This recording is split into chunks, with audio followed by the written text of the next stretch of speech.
All right, so here we are. We're recording now. I'm with Chad and Adam from Align.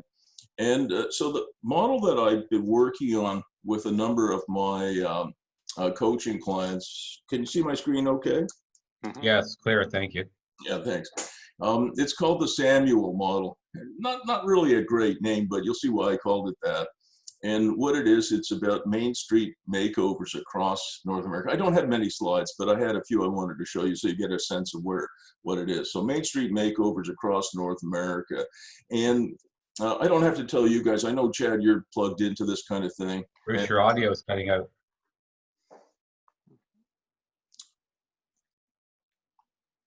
I'm just waiting for the internet to stabilize then. Can you hear me now?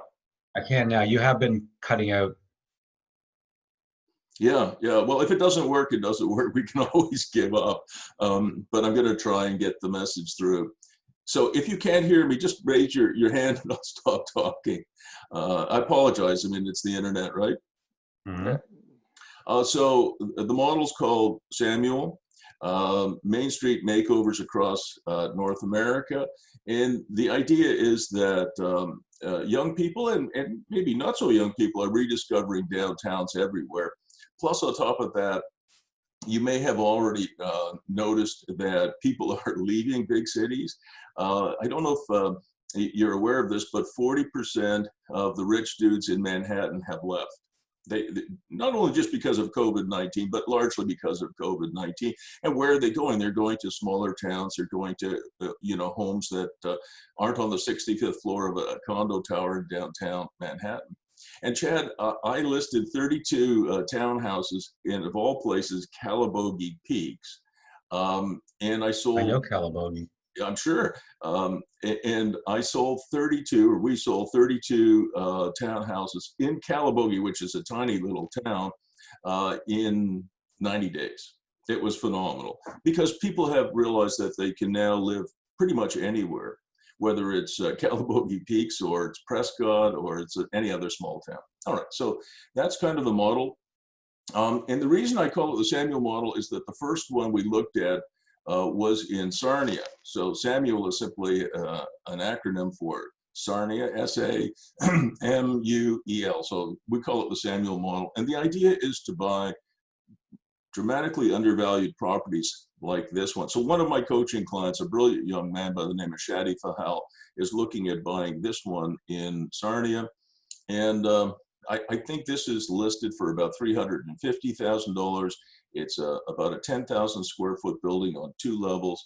And the idea is to use one of the models that I've been working on for a long time, which is to create some maker spaces on the ground floor, which are basically workshops, some micro suites or studio apartments on the 2nd floor, and then some retail spaces with highly animated retail spaces, but not for retail. It's more for professional offices. Retail, the idea of having a dress shop or a shoe store and competing against, I don't know, Amazon or Zappos or any of those is kind of over. So much more likely to be a professional office.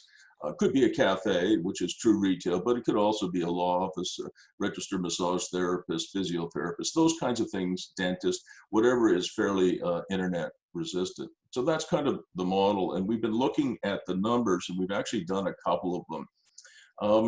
This is one in Gatineau, Quebec. It has, I can't remember whether it's 2 apartments or 4 apartments up here. It has a cafe here and a hairdresser here. Been a very successful project. So even these small towns, which have been overlooked for many years, I think have tremendous potential. And this building is doing very well. The idea is to combine all kinds of different uses: workshop space or maker space, maybe some co-working space, professional offices, some retail typically that's internet resistant, like an Edgar Café. And some playful uses. If you have room like. I beg your pardon? I'm having difficulty hearing you again, Bruce. It's coming in and out. Sorry about that. So the idea. You know what? Let me just, if you will hold on 1 second, I'm going to move to a different part of my condo. It might be the steel in here. I'm going to go close to the router or whatever they call that thing, and let's just see if that works. If you can just hold on for a Oh, moment, no okay? problem. Thank you. So Chad, how are you doing? Good. Things are really good, Bruce. It's we're happy that all of our paperwork is done, and It's exciting. it is. It is. We got the OM finished and the slide deck done and the marketing starting, and I can't wait to see it. I'm sure you're going to let me see it, and I can't wait. oh yeah. Yeah, you want to read the OM itself? I can get that to you. I would definitely read it if you sent it to me. Yeah, we'll get it to you over the weekend probably. Muriel's just cleaning it up on the formatting. Yeah. So it's All right. all Well, 100 I hope pages. this works a little bit better, Bruce. I'm willing to blame my own internet in this case. Well, knows, right? it could be mine. It could be anything. It's the internet. You know, Adam, if an engineer from the 1960s was to come back today and see how unreliable our internet is, he or she would be shocked. Yep. Yeah. You know, I'm an engineer, and I can tell you that you know, back in the days, Bell engineers were looking for, I think, close to 6 nines or 5 nines. So, you know, back in the 60s, of course, Chad wasn't there, but if you picked up the phone, you would drop 1 in 100,000 calls rather than, you know, on the internet, you might get 2 outages in 10 minutes. Are you talking about Bell Labs? There you go. So you know what I'm talking about. I mean, Although I'd like to think I'm younger than you. I'm sure you are. It suits my ego to think that. No, you probably are. I'm 68. Oh, no, I'm way younger than you. Okay. Okay, well, there you go. Well, it's a compliment that you weren't sure. Yeah. So Chad doesn't have to worry about it for 20 years. So anyway, the idea, Adam, was to combine some really playful uses with this space. So in Sarnia, for example, FEHAJ is looking at adding a food truck and some fun stuff so that you have a bit of animation going on that's I think beyond what you would normally see in front of a retail store or a small building like this.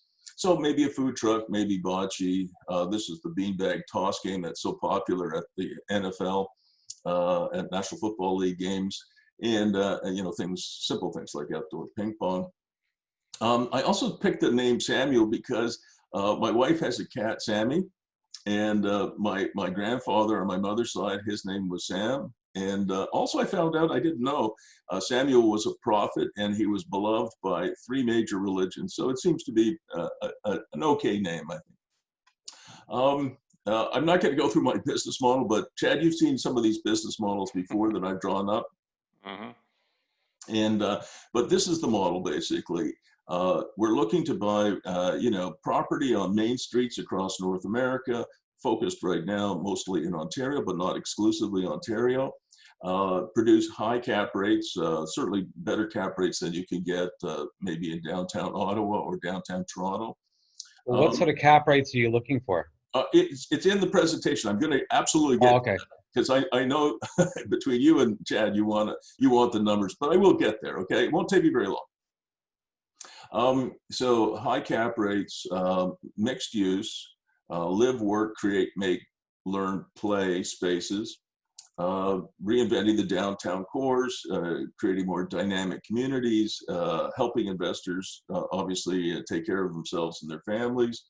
And this at the bottom here on this slide is something called FEHAJ and FEJAH, kind of awkward acronyms as well, but FEHAJ stands for every home a job and for every job a home.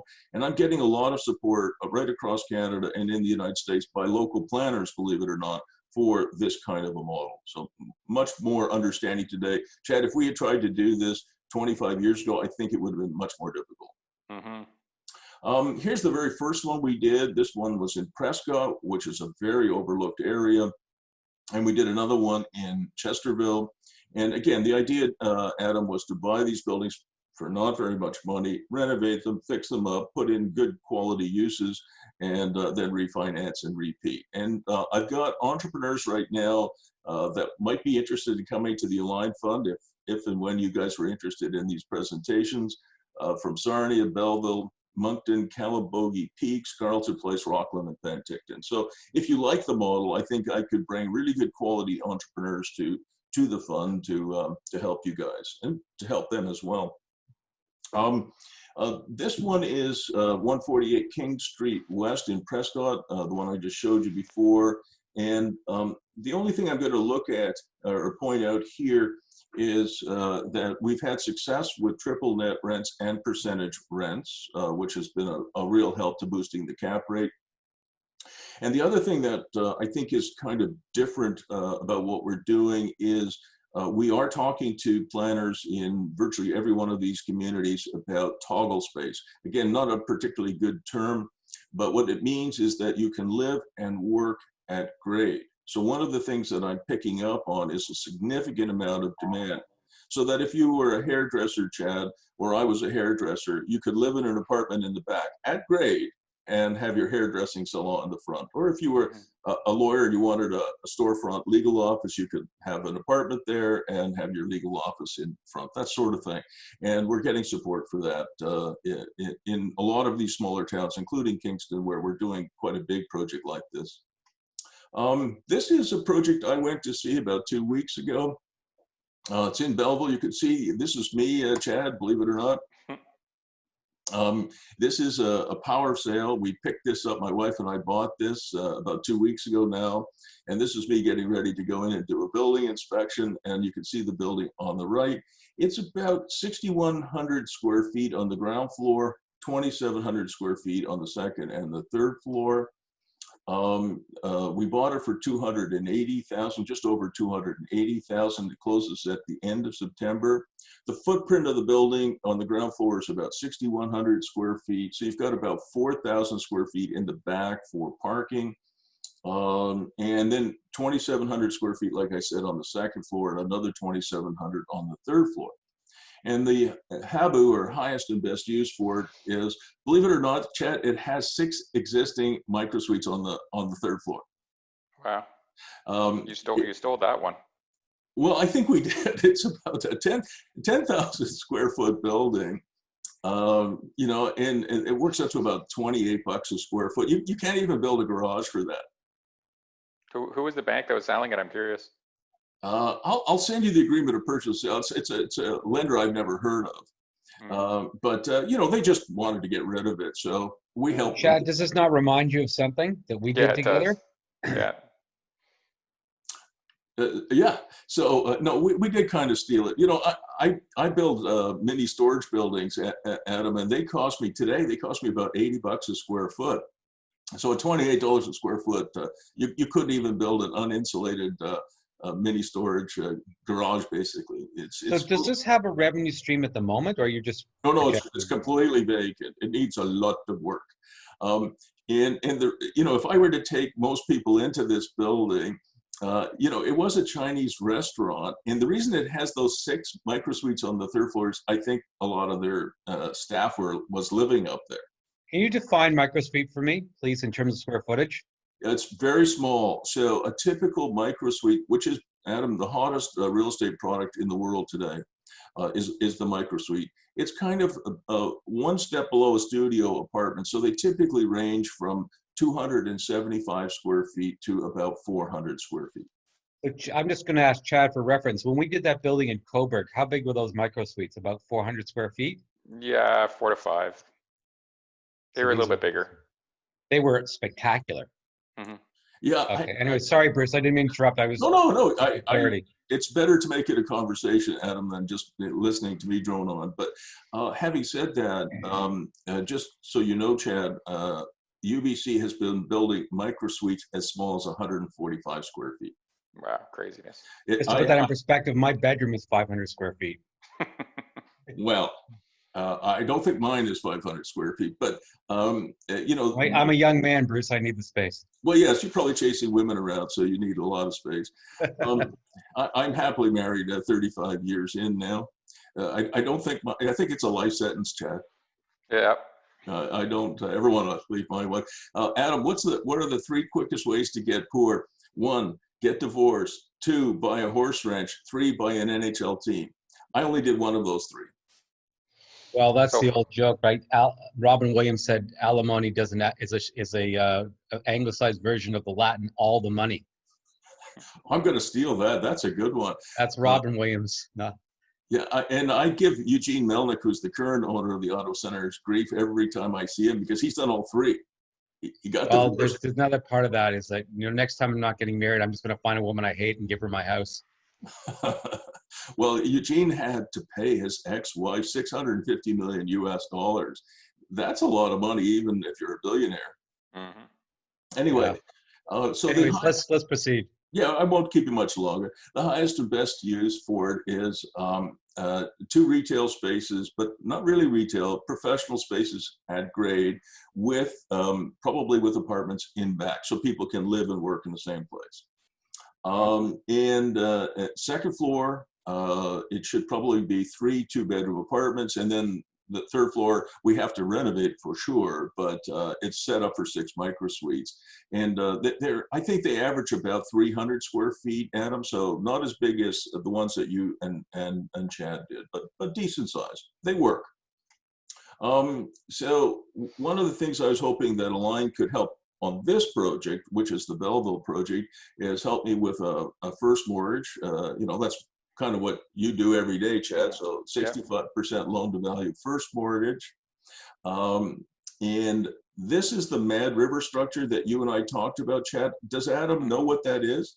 No, First time I'm hearing it. Yeah, I didn't. Well, it's kind of what I talked to you, Adam, about with the equity fund, where we'll throw in half of the equity and then the covenant brings in half the equity, kind of. But yeah, kind of. Yeah, that's about right. So what I'm thinking is this would be an example, Chad, of a Mad River financing. And if you and Adam approved it and your fund approved it, I think we could do, certainly 8 or 10 of these, in the next year. And after that, if you're, having a good experience with it, we would do it in the United States. I've got entrepreneurs right across Canada and the United States that I coach, Adam, that are really interested in this model. And so we could remake, with help from your fund, main streets across Canada and the United States. I mean, that's the idea here. So when is the appropriate time for questions? Because I do have some questions that have popped up in my mind. Do you want to do them now, Bruce, or do you want to finish your presentation first? No, I'm almost finished anyway, but go ahead. So let me play the curmudgeon for a moment. One of the, just to give by way of background, I do a lot of road trips. Yep. And one of my great joys is to see these small towns, because I view it as sort of an authentic way of life, and pretty. But one of the things I've noticed on my travels is a lot of these small towns were or are highly dependent on single employers. And we ran into that situation in the building we did in Coburg, Chad, which was, Kraft Foods effectively pulled out 6 months after we bought the building. And the other challenge we had is if you're familiar with Coburg downtown, I suspect you might be, Bruce, is it's exceedingly pretty. It is.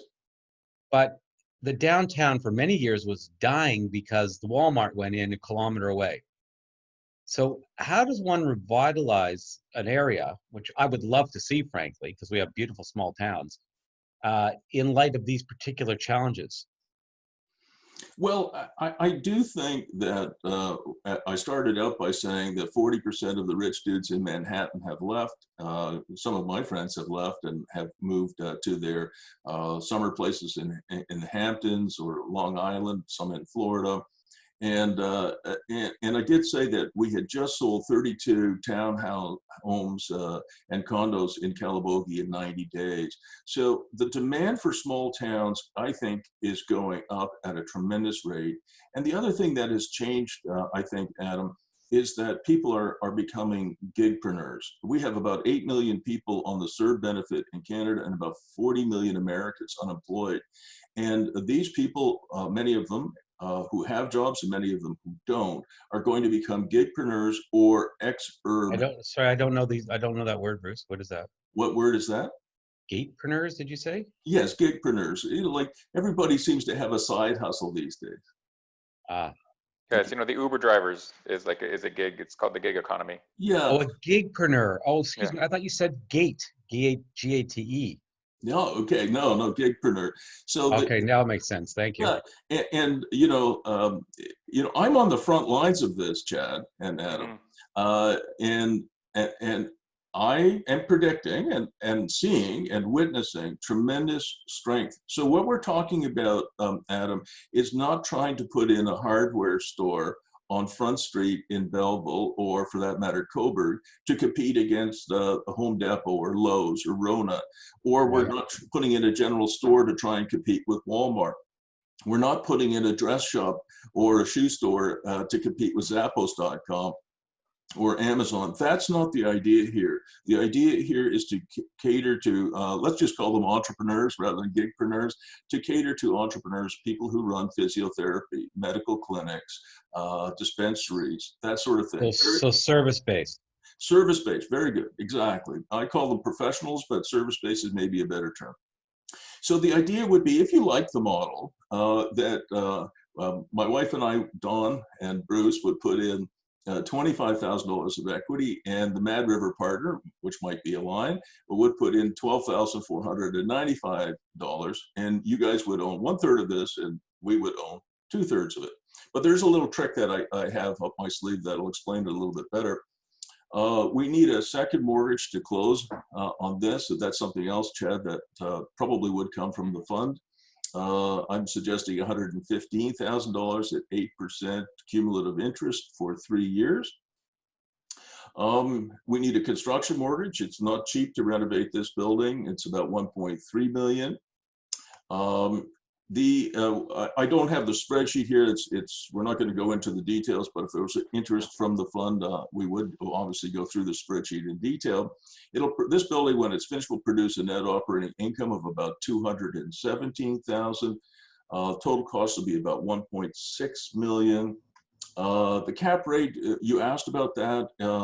It'll be about 13 to 14%, I think, when it's finished, which is decent. And then would you put in a conventional loan? Exactly. And I checked with CBRE, I guess last week, and for smaller markets like Belleville, population about 51,000, they're recommending a fair market value cap rate of 5.5%. So after we finish, I'm hoping the building will be worth close to $4 million. And that then the fund would replace their money with perhaps a 65% loan to value on the new appraisal, which would give us about $2.5 million in proceeds. And if we did that, paying back the fund and its money would leave us additional cash of about $962,000. So we would pull some cash out tax-free. And the idea here, and I don't know if I went this far when we were talking about the Mad River structure, Chad, but the idea would be to have a non-partnership partnership model. When I tell people that, everybody looks at me just the way you did, Adam, when I use the term gigpreneur. What the hell is a non-partnership partnership? If this works well, I'd like to do 3 projects like this. And because you guys would be 1/3 owners and we would be 2/3 owners, after probably a period of 3 to 5 years, the idea would be to separate out, and my wife and I would own 2 of them and 100% of that, and the fund would own 100% of one, with almost no money in it and probably a negative amount of money. So that's kind of the strategy, and I have used that before with other clients. And just to give you an idea of the kind of users that we're finding, I just rented a workshop on the weekend on Sunday to a fellow by the name of Joel Rabideau. He makes beautiful custom furniture. And I rented another one to a young woman in her 30s for a yoga studio. And the other thing that, Adam, that Chad and I did talk about is that there is some protection in there for the fund, not just power of sale provision, but also foreclosure provision. So if the entrepreneur, whether it's me and my wife or some of the young people I coach, if they screw up, the fund is able to foreclose and take ownership if that's what the fund wants to do. So there are foreclosure provisions in this Mad River structure that protect the lender. I've used it probably 50 times, Adam, over the years. And the other thing that I found out, this is new to me, Chad, I touched base with Steve Shepard. You know Steve, right? Mm-hmm. Mm-hmm. And I asked him if we're doing these workshop leases together with an accessory residential use, which I've done for both Maddie and for Joel, does the Residential Tenancy Act apply? And guess what? It doesn't. Mm-hmm. Yeah, because they're not. What because they're mixed use? Yeah, if you read this on the screen here, Adam, it's a legal opinion from Steve Shepard. So Sorry, I was too busy coughing, but anyways, oh, no, well, that's okay. the tea went down the wrong way. Yeah, Pardon me. yeah.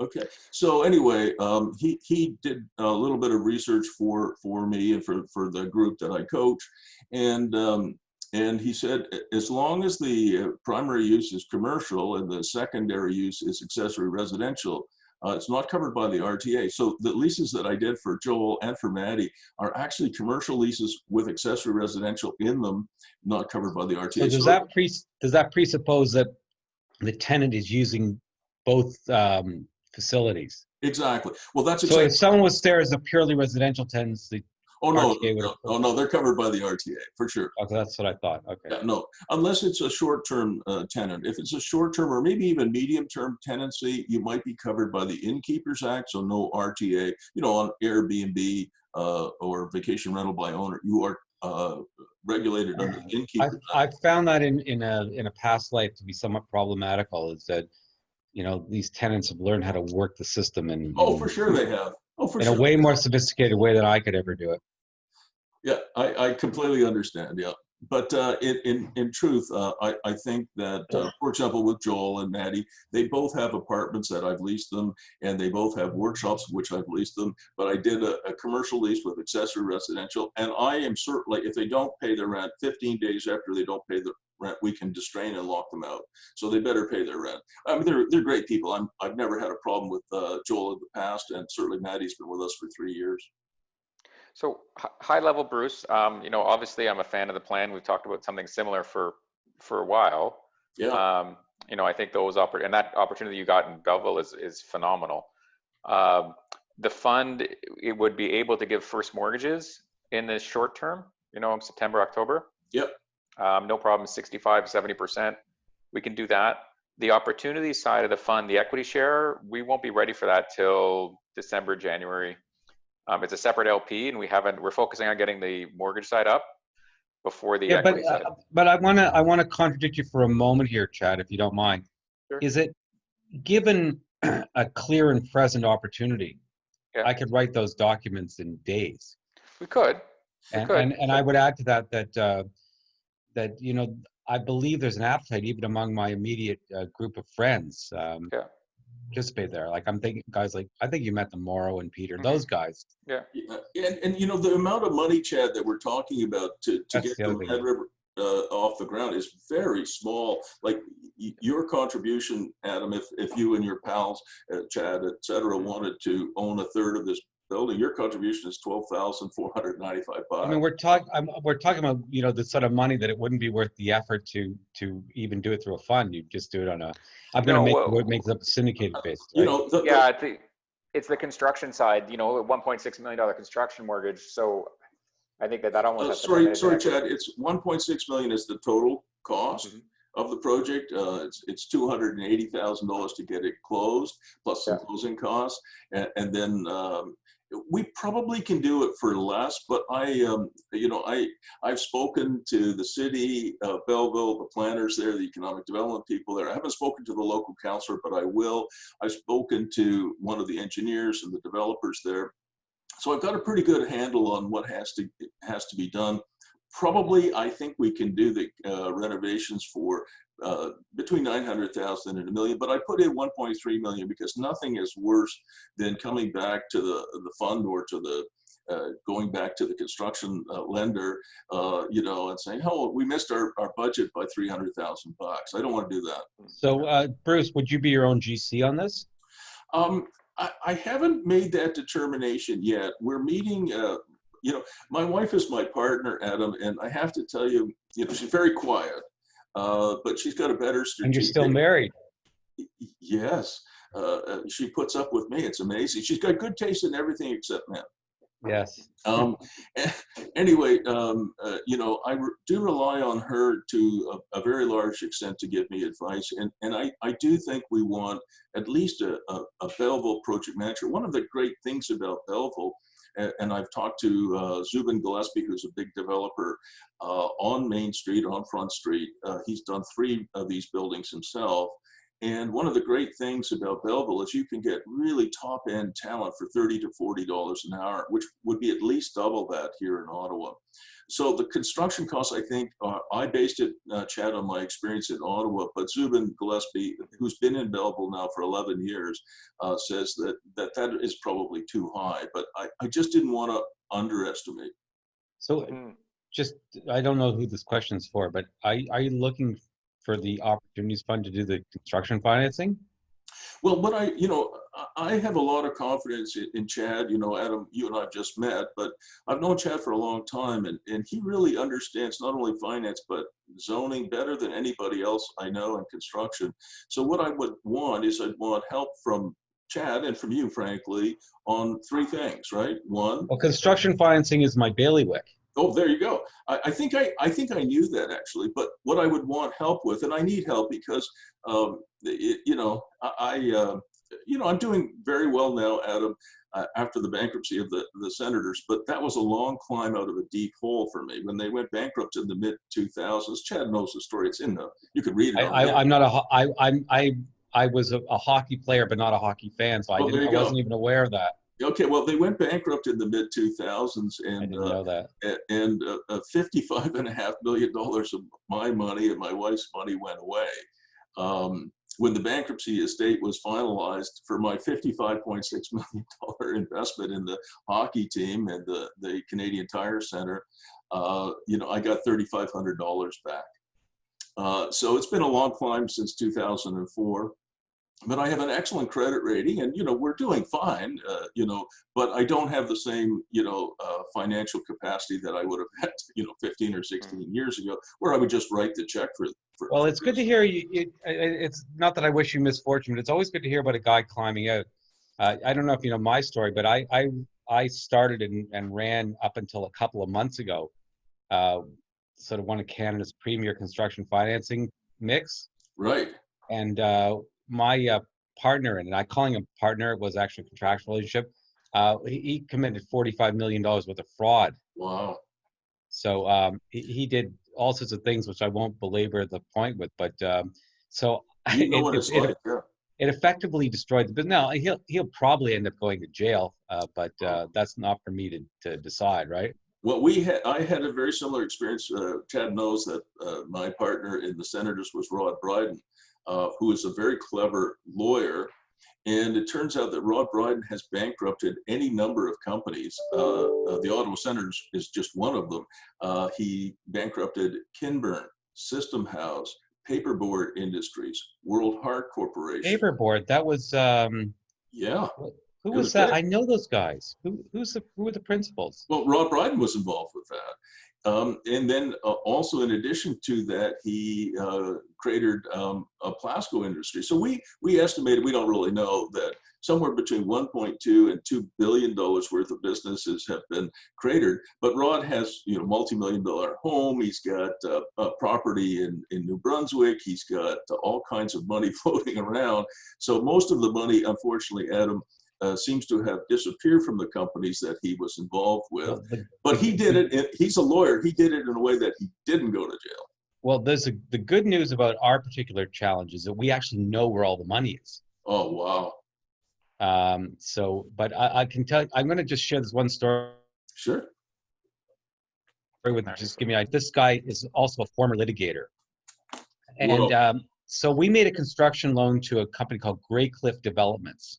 And I want you to remember the name because it's important. It's a bona fide third-party loan, and it was a really good loan. It was 100 and some odd townhouses, and there was about 14 left, and that they needed an inventory loan for, which is a normal course part of our business.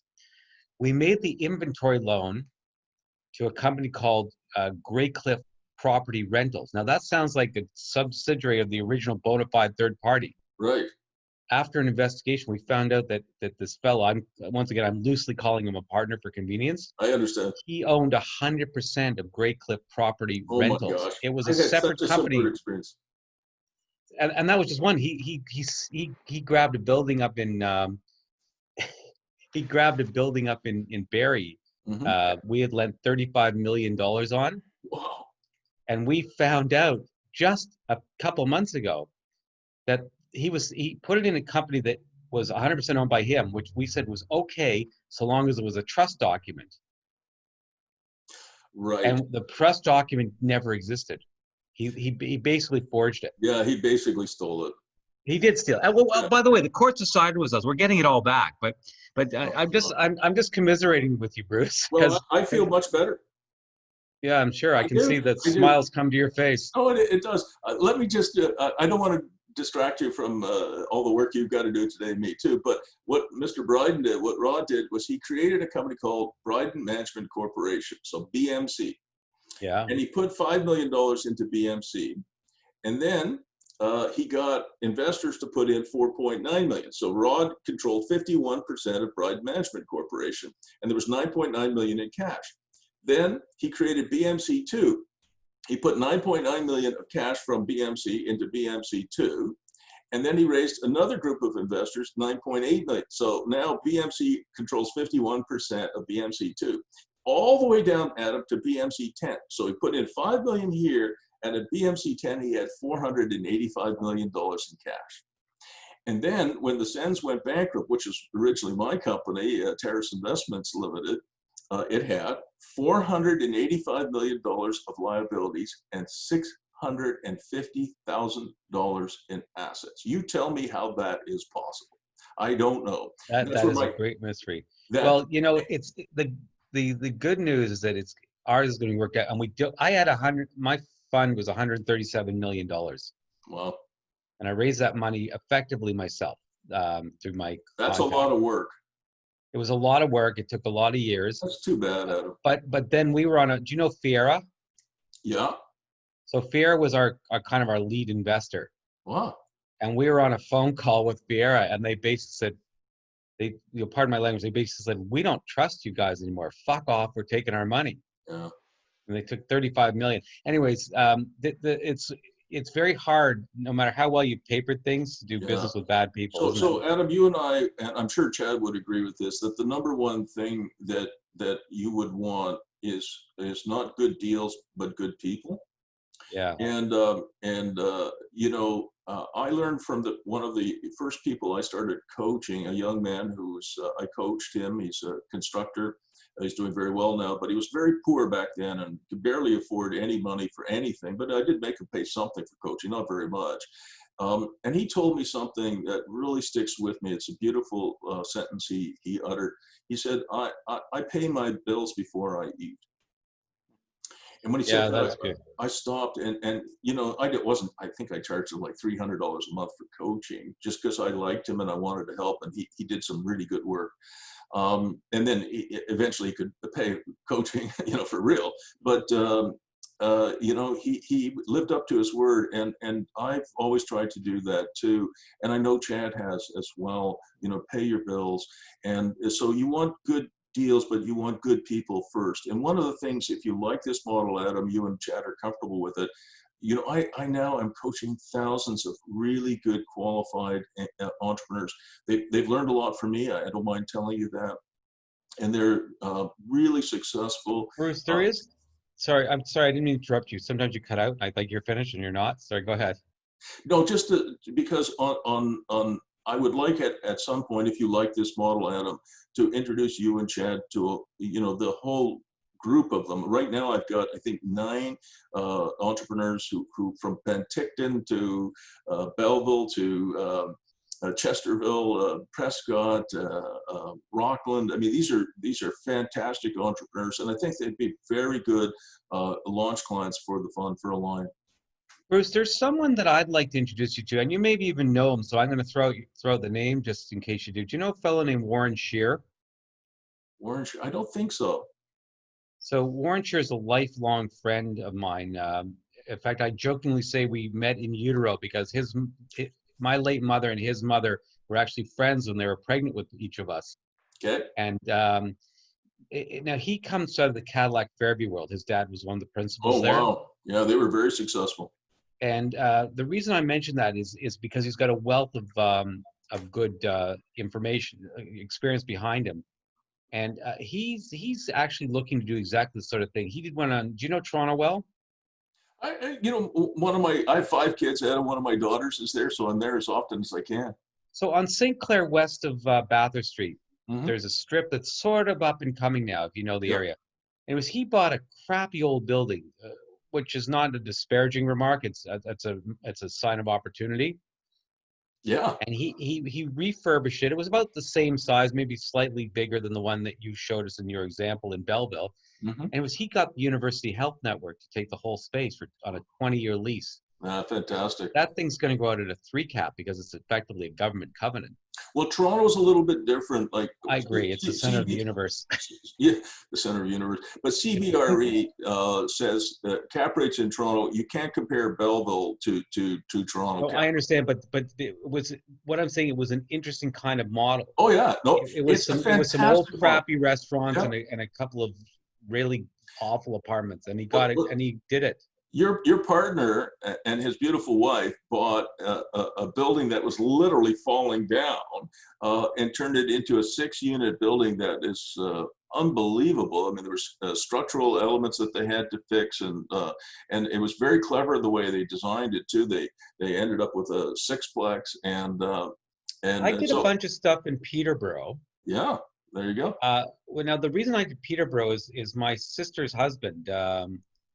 Another very well-connected guy I'm saying this not to name drop, but just to give you sort of an idea of experience that's available. His uncle is one of the principals at Tridel. I know Tridel very well. So Lou Fruitman. I don't know. Well, sorry, Harvey Fruitman. Harvey. Sorry. Yeah, I knew a man by the name of first name Austin who worked there, who was a wonderful man. He's now passed away. I don't know the players. I'm merely saying for depth of experience, and not to say that I have any connection with them. Well, Tridel is a very fine company, at least. But the point I'm making here is he encouraged me to start buying up housing and turning it into student housing in Peterborough near. Absolutely. What the hell's the name of the university there? I've forgotten. It's Guelph. Well, no, not Guelph. No? No, Guelph is in Guelph. Oh yeah, Guelph in Guelph. Yeah. Oh my anyways, God. It doesn't matter. I'm having a mental block. But he had, not that this is something that I would have any understanding, but he had tremendous success buying up farmland and getting it rezoned and then selling it to builders. Yeah, that's not easy. I guess why I'm saying all this crap is that it does show you that I hope I understand the opportunity. I think you do. It's Trent University, by the way. Trent, yeah, thank you for looking that up. God bless the internet. Yeah. The computer's the other half of my brain, Adam. So what I'm going to do, Chad, is I'll send you and Adam the agreement of purchase and sale for Belleville. And I'll also send you this slide deck. It's only 26 slides, so I'll send you the slide deck and the agreement of purchase and sale. Think it over. If you like the model and you're interested in helping me out, that would be great. But I need to know fairly soon because I got to close this thing by the, I don't know, the 30th of September or the 25th, something like that. It's in the we'll talk amongst ourselves after. Yeah, of course. After the call, the first mortgage, Bruce, is no issue. Yeah, I understand, but I need help on all of it. I don't really know Adam, but I do know you, Chad, and I've gotten to know Adam. He obviously understands the model really well. Something else, Adam, just on the model side of this thing is that what we're having success with in the two that we've done so far in Chesterville and in Prescott is that we are renting to people who are not from Chesterville and who are not from Peterborough. And the sales that we're making, that I made with my team, my realtor team in Calabogie, was not to people who are local. It was all people from Montreal and Ottawa and a few from Toronto. And so in terms of leasing and remaking Main Street, when you go to Belleville, as I did, and you talk to people, almost everybody there is from somewhere else. They're from Montreal, they're from Ottawa, they're from Toronto. And so in terms of the types of uses and the types of tenants, it's not a local person that we're looking for. It's the people who are frankly fleeing large towns for a better life. Well, we're hearing a lot about this. It is a very real thing. If you just permit me to finish, we were selling these wonderful product in Calabogie piece called the Cedars. And Chad, you'll love this. The Cedars have a main apartment and they have a micro suite. So they're right next to each other, Adam, like this.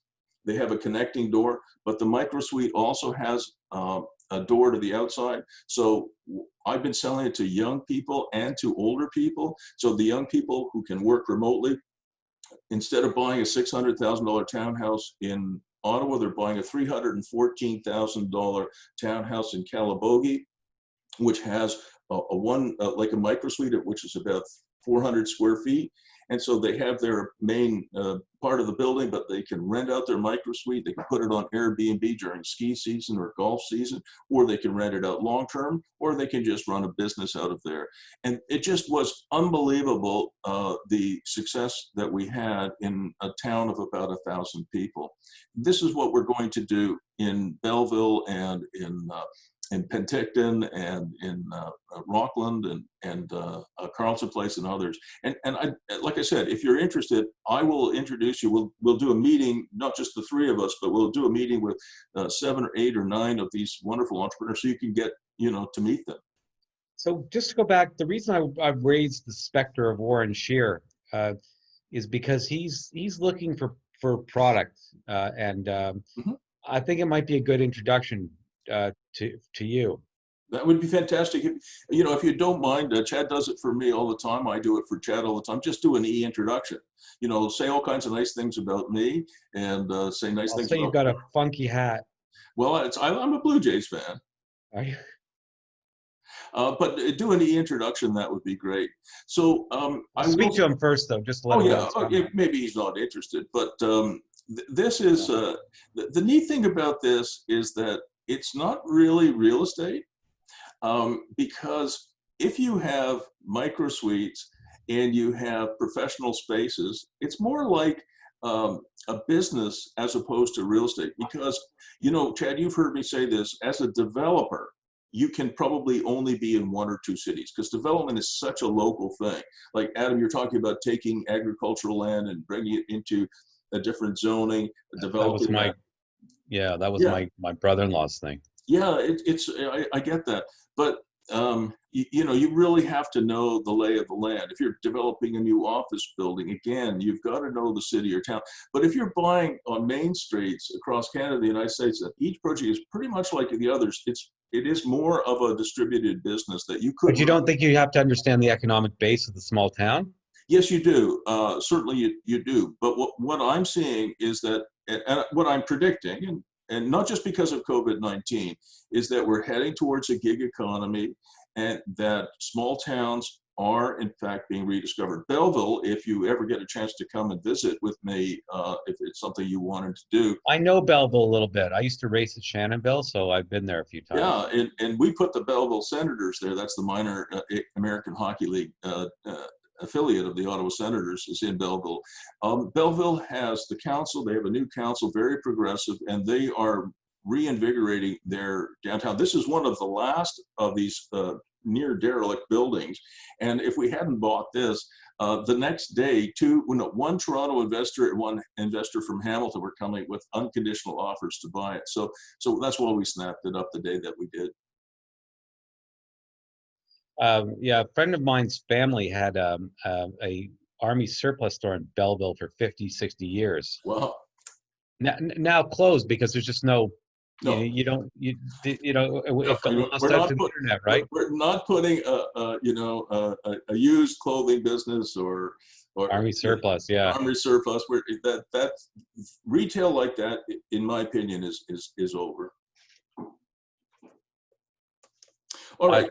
So, Adam, it's been send us through, Bruce, for sure, and send through your budget, the rental budget as well. And can you send me the presentation that you just gave, Chad? Can you provide Bruce with my email, and then we'll use that to connect with each other? Yeah, I'll send you I'm going to send both of you the agreement of purchase and sale and the presentation and the budget. All right, and Chad, if we could do this together, I'd be really pleased. But if you can't, just let me know, and I'll move on. No, all right, sounds good. Yeah, like I said, Adam and I will talk about it.